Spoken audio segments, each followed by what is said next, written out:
Hello everyone, আসসালামু আলাইকুম and welcome back to Kohinoor. আশা করি সবাই অনেক ভালো আছেন। আজকে আবারও একটা সেমি ফন্ডেন্ট কেকের ডেকোরেশন নিয়ে আসলাম। আগে বলেছি সেমি ফন্ডেন্ট কেক মানে যে আমি ফন্ডেন্ট ইউজ করবো এমনটা না। সেমি ফন্ডেন্ট কেকে ফন্ডেন্ট ইউজ হতে পারে, গাম পেস্ট ইউজ হতে পারে। তো আমি আজকে টপারগুলো বানাবো গাম পেস্ট দিয়ে। এই কেকটা ছিল ক্যালেন্ডার থিমের মধ্যে কাপল থিম কেক। পেজে অলরেডি ছবি পোস্ট করা হয়েছে, আশা করি আপনারা দেখেছেনই। তো ওই কেকটা ডেকোরেশনই দেখাবো। ফার্স্টে আমি কেকের যে ক্যালেন্ডারটা হবে ওইটা বানিয়ে নিচ্ছি। অ্যাট ফার্স্ট আমি হোয়াইট কালারের গাম পেস্ট রোল করে নিয়েছি। রোল করে আমি খুব বেশি পাতলাও করি না, আবার খুব বেশি মোটাও না, মিনিমাম একটা থিকনেস রেখেছি। আর ক্যালেন্ডারের জন্য আমি দুইটা পার্ট ইউজ করব। সেম সাইজের দুইটা হোয়াইট বেস আমি কেটে নিয়েছি। এখন আমি মাপ নিয়ে ক্যালেন্ডারে যে ঘরগুলো হবে ওইগুলোও দাগ কেটে নিলাম। তো দুইটা পার্ট বানানোর মেন রিজন হচ্ছে আমি এখানে মাঝখানে স্টিক ইউজ করব। আমার ক্যালেন্ডারটা স্ট্যান্ড মোশনে হবে। তো এখানে আমি ফার্স্ট একটু পানি ব্রাশ করে নিয়েছি। ফন্ডেন্ট স্টিক করার জন্য আমি পানি ইউজ করি। একটু পানি ব্রাশ করে আমি স্টিকগুলো দিয়ে উপরের পার্টটা দিয়ে দিলাম। এখন একটু রোল করে নিয়েছি। এতে আমার ক্যালেন্ডারের বেসটা রেডি হয়ে গেল। এখন আমি ক্যালেন্ডারের সাথে কিছু হোয়াইট কালারের হার্টও দিব। হার্টগুলোও রেডি করে নিয়েছি আমি। এখানে হার্টগুলো রেডি করার জন্য সিলিকন মোল্ড ইউজ করেছি। সিলিকন মোল্ডে আমি হোয়াইট কালারের হার্ট রেডি করে নিলাম। প্রিভিয়াসলি আমি ক্যালেন্ডারটা সিম্পলের মধ্যে করেছি, বাট এইবার চিন্তা করলাম একটু ডিফারেন্ট শেপের মধ্যে করি। এই জন্য ক্যালেন্ডারের 4টা কর্নারেই আমি ছোট ছোট হার্টগুলো দিয়ে দিব। হার্টগুলো দেওয়ার পর ক্যালেন্ডারটা অনেক সুন্দর লাগছিল। প্রতিটা কর্নারে আমি ডিফারেন্ট শেপের হার্টগুলো দিয়ে দিলাম। হার্টগুলো স্টিকও করেছি আমি পানি দিয়েই। হার্টগুলো স্টিক করার পর আমার ক্যালেন্ডারের পেজটা রেডি হয়ে গেল।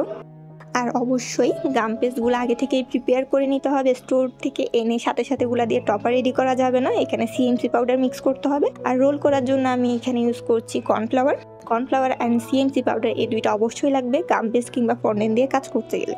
এখন আমি সেমভাবে কিছু রেড কালারের হার্টও রেডি করে নিচ্ছি। সেম যে সিলিকন মোলটা ইউজ করেছিলাম ওইটা দিয়েই, জাস্ট হার্টগুলোর সাইজটা একটু বড় হবে। সেম সিলিকন মোল্ডটার মধ্যে আমি হার্ট টপারগুলোও রেডি করে নিলাম। এখন প্রতিটা হার্টের মধ্যেই আমি সেই সেম শাস্তিকের স্টিকগুলো ঢুকিয়ে দিলাম। এন্ড আমার টপারগুলো হার্ট টপারগুলোও রেডি হয়ে গেল।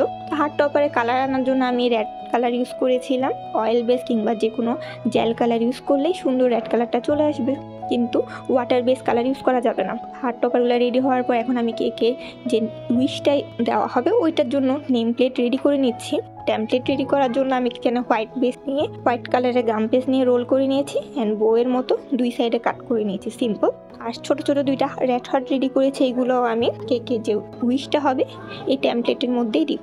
টপারগুলো আমি একদিন আগেই বানিয়ে রেখেছিলাম। বানানোর পর এগুলো আমি এয়ারটাইট বক্সে করে রেখে দিয়েছি যাতে বাতাস না লাগে। অ্যান্ড অবশ্যই এগুলো এয়ারটাইট বক্সে রাখতে হবে। তো গাম পেস্টের টপারগুলা প্রপারলি ড্রাই হওয়ার পর আমি এখন কেকে এখানে যে রাইটিংগুলো ছিল এগুলো অ্যাড করে দিচ্ছি। আগস্টের ক্যালেন্ডার ছিল প্লাস কেকের রাইটিং। আমার রাইটিং খুবই বাজে, তাই কেউ কিছু মনে করবেন না। রাইটিংয়ের জন্য আমি ইউজ করছি এডিবল পেন।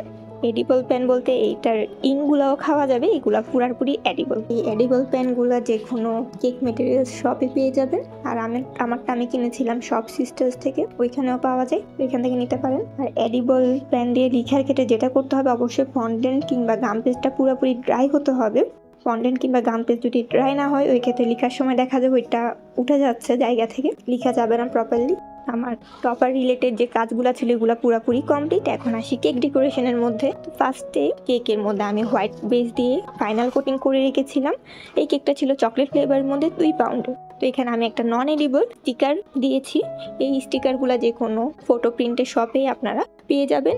অ্যান্ড প্রিন্টারেস্ট থেকে আপনারা রিয়েল পিকচারটা কালেক্ট করে নিতে পারেন। এখানে আরও অনেক ভ্যারাইটির কাপড় পিকচার পাওয়া যায়। স্টিকারগুলো দেওয়ার পর আমি এখানে নিচে রেড কালারের রিবন দিয়েছিলাম।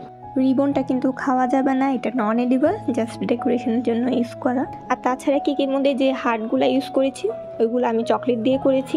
যেহেতু ফন্ডেন্ট কিংবা গাম পেস্টের টেস্ট আমার ভালো লাগে না, এই জন্য আমি চকলেট দিয়ে টপারগুলো করেছিলাম যেগুলো কেকের সাথে স্টিক থাকবে। তো মোটামুটি আমার কাজগুলো, আমার ডেকোরেশনটা প্রায় কমপ্লিট। এখন আমি কেকের যে টপারগুলো আছে সবগুলাই সেট আপ করে দিচ্ছি।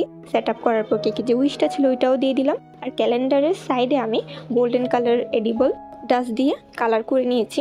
এতে করে ক্যালেন্ডারটা আরও সুন্দর লাগছিল। অ্যাট লাস্ট আমি বেশি করে হোয়াইট সুগার পার্ল অ্যাড করে দিচ্ছি কেকের মধ্যে। কিছু কেক থাকে না যেগুলোর মধ্যে সুগার পার্ল ইউজ না করলে কেকটা ইনকমপ্লিট লাগে, এই কেকটাও সেম ছিল। সুগার পার্লের কারণে কেকটা আরও বেশি সুন্দর লাগছিল।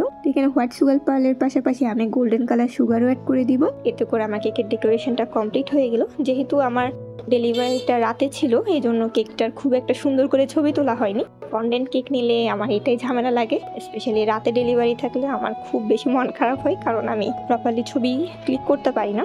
ডে লাইটের ছবি অনেক সুন্দর আসে। মোটামুটি আমার কেকের ডেকোরেশনটা কমপ্লিট হয়ে গেল। আজকের জন্য এতটুকুই ছিল। আসসালামু আলাইকুম এভরিওয়ান।